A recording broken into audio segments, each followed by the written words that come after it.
les amis, nous allons briser les clichés aujourd'hui. Nous allons vous montrer qu'il est possible de filmer avec une belle caméra en plein milieu de Châtelet-Léal sans se faire voler la caméra. Sans se faire voler la caméra. Et c'est là qu'on assiste à un vol en plein direct, tu sais, genre, non je déconne. Il y a cette croyance qui tourne beaucoup sur YouTube, comme quoi les hommes seraient rationnels et les femmes seraient irrationnelles parce que émotionnelles, hein, cette opposition entre rationnel et émotionnel d'un côté et de l'autre. Cette idée-là, elle n'est pas vraie et je vais vous expliquer pourquoi. Cette vidéo, elle est importante parce qu'elle, non seulement elle vous donne des outils pour mieux comprendre les dynamiques hommes-femmes, mais bien plus généralement pour comprendre les humains en fait. Et c'est un peu le but de cette chaîne YouTube. Vous ne pouvez pas prétendre séduire les femmes si vous ne comprenez pas l'humain et la psychologie sous-jacente. La phrase comme quoi les femmes seraient des créatures émotionnelles et donc irrationnelles, elle implique deux choses. Elle implique dans un premier temps que les femmes ressentiraient plus fortement les émotions. Ça, c'est vrai. C'est vrai, je vous mettrai des articles en description, ça on ne remet pas en doute. Ça implique également que parce que les femmes ressentiraient les émotions, alors elles seraient moins rationnelles. Ça implique une opposition entre une vie émotionnelle et une vie rationnelle. Et ça, c'est totalement faux. Et pour vous le démontrer, je vais vous parler d'Elliot. Alors Elliot, c'est un brave type qui réussit bien sa vie, la trentaine à peu près, qui a une belle situation, travaille dans la finance, donc il est payé à prendre des décisions financières, donc il a vraiment un bon statut. Puis un jour, manque de bol, il chope une tumeur. Il va se faire opérer, c'est une réussite, sauf que manque de bol, il y a des rebondissements dans l'histoire, les chirurgiens ont dérapé un petit peu, il n'a plus la tumeur, mais il a pris un tout petit choc au niveau du cortex préfrontal ventromédian. Alors ça, c'est un mot stylé que vous pourrez ressortir à vos copines en fac de médecine. Le cortex préfrontal, c'est ça. Ventromédian, ça veut dire sur l'axe médian, donc au milieu, du côté ventral, donc vers le bas. Donc c'est genre là au milieu, mais en bas quoi. Et à partir de ce moment-là, sa personnalité a drastiquement changé. Notamment au travail, il a perdu son boulot d'ailleurs, parce qu'il est devenu incapable de résoudre des problèmes de manière rationnelle. Il ne sait plus planifier à long terme, il ne sait plus prendre de décisions rationnelles, et ça c'est gênant pour un mec qui bosse dans la finance. Et pire même, il fait des investissements foireux, complètement spéculatifs, ce qui est très ironique étant donné son statut. Donc il s'est retrouvé à dilapider toute sa thune, que ce soit en pro puis en perso. Il a perdu son boulot, le mec n'a plus rien et il demande des indemnités de travail, mais on ne veut pas lui donner, les médecins ne veulent pas lui donner parce qu'ils disent mais Elliot, c'est un mec qui a des capacités intellectuelles au-dessus de la moyenne, et c'est le cas, il est réellement au-dessus de la moyenne, il a un QI au-dessus de la moyenne, il est intelligent, il a une très bonne mémoire, il s'exprime très bien, il n'y a aucun problème avec Elliot, il est juste un peu paresseux. Et donc c'est là que rentre en jeu Antonio Damasio, chercheur en neurologie européen, portugais. Et lui, il va passer beaucoup de temps avec Elliot, et il va se rendre compte d'une chose, c'est que Elliot a un détachement particulièrement important vis-à-vis de sa situation. Il en a rien à foutre en gros, il est très détaché par rapport à son opération, il est très détaché par rapport au fait d'avoir perdu du boulot, etc. Antonio Damasio va se rendre compte qu'en fait il ne ressent que très peu d'émotions, Elliot, et il va alors faire un lien entre son incapacité à ressentir des émotions et son incapacité à résoudre un problème de manière rationnelle. Et ce lien-là, il va le retrouver auprès de tous les patients suivants qu'il va avoir qui ont une lésion à ce niveau-là. Et en fait, cette zone-là, le cortex préfrontal ventromédian, c'est une zone de convergence entre d'un côté des informations émotionnelles et de l'autre côté des informations qui permettent de prendre des décisions. Et tous les patients d'Antonio Damasio qui avaient été lésés à cet endroit-là avaient les mêmes difficultés qu'Elliot pour résoudre des problèmes de manière rationnelle. Et c'est de là qu'est née ce qu'on appelle aujourd'hui l'hypothèse des marqueurs somatiques, qui aujourd'hui fait autorité dans le milieu scientifique. C'est ce que je vais vous expliquer juste maintenant. C'est quoi un marqueur somatique? C'est une sensation que vous allez avoir dans votre corps, une sensation physiologique qui va apparaître juste avant la prise de décision. En fait, ce qu'on a remarqué, c'est que les humains, quand ils prenaient des décisions, il y avait une réaction physiologique qui se produisait juste avant. Et ces réactions physiologiques que vous avez dans votre corps, elles vont guider votre réflexion. Elles vont éliminer certaines de vos options. Vous êtes là, confronté à un choix, vous devez prendre une décision. Votre corps va vous envoyer des marqueurs somatiques, c'est-à-dire des petites sensations qui vont vous dire « Non, va pas par là, cette option n'est pas bonne. Non, va pas par là, cette option n'est pas bonne. » Par exemple, je dois traverser, feu rouge, et bim, quand je vois un feu rouge, j'ai une toute petite sensation au niveau du ventre, un peu désagréable.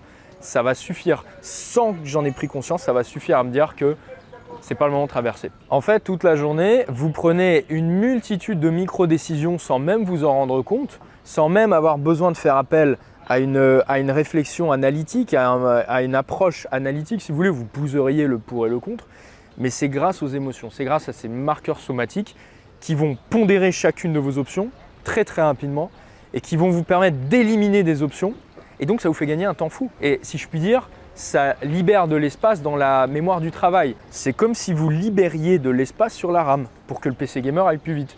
D'un point de vue féministo-contemporain, c'est comme si vous libériez de la charge mentale. Donc votre copine fait la vaisselle plus rapidement. C'est sourcé ça. Ça se sait, hein, ça se sait. Alors évidemment, un excès d'émotion empêche une prise de décision rationnelle lorsque vous êtes complètement submergé par l'émotion. Mais il ne faut pas opposer l'émotion et le rationnel puisque les deux ont besoin l'un de l'autre de travailler ensemble. Vous savez très souvent ce que les hommes considèrent comme étant des comportements totalement irrationnels de la part des femmes sont bien souvent le fruit d'un mécanisme bien plus rationnel qu'ils ne le pensent, mais simplement qu'ils ne comprennent pas. Et pour le coup, c'est eux qui sont irrationnels parce qu'ils ont ce biais qui est de se dire si je ne comprends pas cette personne-là, si je ne comprends pas ses besoins et ses intentions, alors elle est irrationnelle. Prenons par exemple l'idée que les femmes qui font du drama pour rien, c'est complètement irrationnel. Faux, c'est tout à fait rationnel. CF, ma vidéo sur Amber Heard, allez la voir. Une femme qui vous dit qu'elle veut un gentil garçon puis qui se retrouve en couple avec un bad boy qui ne prend pas soin d'elle, c'est totalement irrationnel, n'est-ce pas? Faux, c'est très rationnel.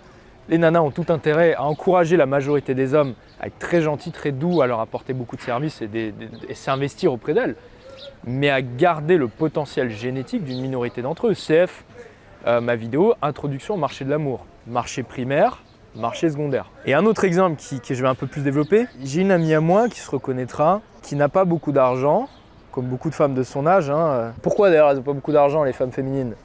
Très souvent parce qu'elles dilapident leur thune dans des fringues. Mon amie, elle va un peu plus loin que ça puisqu'elle a carrément fait une opération pour refaire son nez. Alors c'est pas donné ce genre de choses, elle a dû emprunter de l'argent à sa famille, etc. On pourrait se dire, mais elle est complètement irrationnelle, elle est complètement folle. Absolument pas. C'est tout à fait rationnel. D'ailleurs, c'est une fille intelligente. Si elle prend cette décision-là, après, que ce soit conscientisé ou non, je ne sais pas. En tout cas, il y a un mécanisme rationnel sous-jacent, c'est que cette nana-là, elle investit sur sa propre apparence. Elle booste sa valeur sur le marché de l'amour. De la même manière qu'un investisseur immobilier décide de casser, de faire tomber les murs, de faire des travaux, parce qu'il augmente la valeur de son bien immobilier. Tout ça, c'est du business, c'est de l'investissement. N'oubliez jamais cette notion économique en amour. CF, ma vidéo introduction au marché de l'amour. Donc une nana qui dilapide sa thune dans les fringues, qui dilapide sa thune dans des opérations pour se refaire le nez ou pour se refaire le corps, tout ce que vous voulez, les seins ou quoi que ce soit, elle investit sur un actif qui est son corps, son apparence. Elle va peut-être pouvoir toucher des mecs plus qualitatifs et des mecs qui derrière vont investir plus de temps, plus d'argent, plus d'énergie auprès d'elle. Tout ça, c'est hyper rationnel. Il y a toujours une certaine forme de rationalité, y compris derrière les émotions. Les émotions sont bien plus rationnelles que vous ne pensez. Même pleurer peut être une stratégie. Que ce soit sincère ou pas sincère, hein, là n'est pas la question. Je vous parle du mécanisme sous-jacent. Le fait de pleurer, cela attire, quand on est une femme, cela attire à soi la sympathie du groupe, cela attire à soi la protection du groupe. C'est une des fonctions sous-jacentes de la tristesse.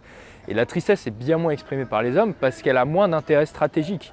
Pour un homme, pleurer, c'est démontrer une certaine forme de vulnérabilité qui lui fait courir un risque vis-à-vis des autres hommes. Et donc moi, ça m'hérisse le poil quand j'entends des mecs me dire « Léo, je suis trop rationnel, c'est pour ça que je galère avec les filles ». Mais non, vous n'êtes pas trop rationnel, au contraire. Dans le cadre de l'amour, vous êtes irrationnel. Vous n'avez seulement pas investi votre intelligence dans le domaine de l'amour, vous n'êtes pas logique et rationnel dans le domaine de l'amour. Et ça, c'est mon métier parce que je considère le désir féminin comme un système et non pas comme un mystère. Ça c'est moi, ça vient de moi ça. Le désir féminin c'est un système et comme tout système il faut un bon ingénieur pour vous le décrypter, pour vous le synthétiser, pour vous le vulgariser. C'est mon métier, c'est pour ça que j'ai fait 3 semaines pour la Hand Accro et globalement tous mes programmes, je vous décrypte le système féminin et surtout je vous donne des outils concrets, des choses que vous pouvez appliquer. L'objectif de 3 semaines pour Hand Accro n'est pas de faire de vous des queutards de service.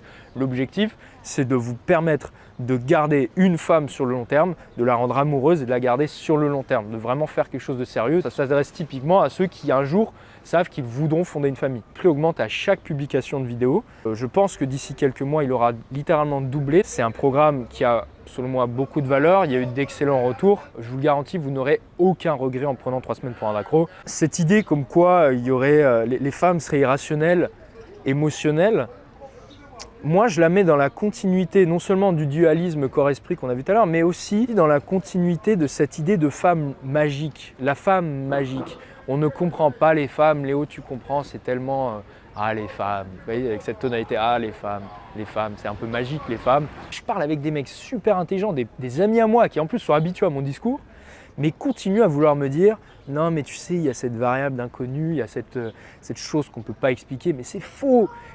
Les gens confondent l'inconnu, la variable inconnue avec un grand nombre de variables. Oui, il y a beaucoup de variables qui rentrent en jeu dans le désir féminin, mais non, c'est pas quelque chose d'inconnu et donc mystique. Parce qu'on ne le connaît pas, alors c'est mystique. Non, c'est pas parce que c'est complexe que c'est mystique. Il n'y a rien de mystique dans les femmes, il n'y a rien de mystique chez les hommes aussi d'ailleurs, il n'y a rien de mystique dans le désir, il n'y a rien de mystique dans l'amour de manière générale. Donc il faut rejeter cette idée de la femme irrationnelle, de la femme émotionnelle, parce qu'elle vient nourrir l'idée de la femme magique. Et la femme magique, c'est un super argument en négociation, il y a un côté mystique et un côté sacré. Et les nanas en amour ont tout intérêt à faire durer ce mythe de la femme magique. Et c'est pour ça que les gars comme moi, qui viennent apporter un système, sont très mal vus. Parce que nous ramenons sur terre les nanas. Donc les amis, c'est la fin de cette vidéo. Je ne veux plus jamais vous entendre me dire « Léo, j'y arrive pas à séduire parce que je suis trop rationnel ». Et je ne veux plus jamais entendre les femmes me dire « Léo, je suis un être émotionnel, donc je ne peux pas accéder à la raison, etc. » Non, parce que là, je vais vous foutre des tartes psychologiques comme ça. Après, on va dire que je suis un PN, mais c'est pas grave. Non, je rigole. Donc oui, on va conclure là-dessus. Écoutez, j'espère que cette vidéo vous a plu. Et si vous souhaitez rester sur du contenu gratuit, vous avez l'accès à mes emails que j'envoie chaque dimanche. Je précise, c'est du contenu qui est tout à fait complémentaire avec ce que je dis dans les programmes payants. Pour moi, les deux, c'est vraiment une superbe combinaison. Sur ce, on ne s'est pas fait agresser. La caméra est toujours intacte. Donc, c'est une belle journée qui commence. Allez, ciao!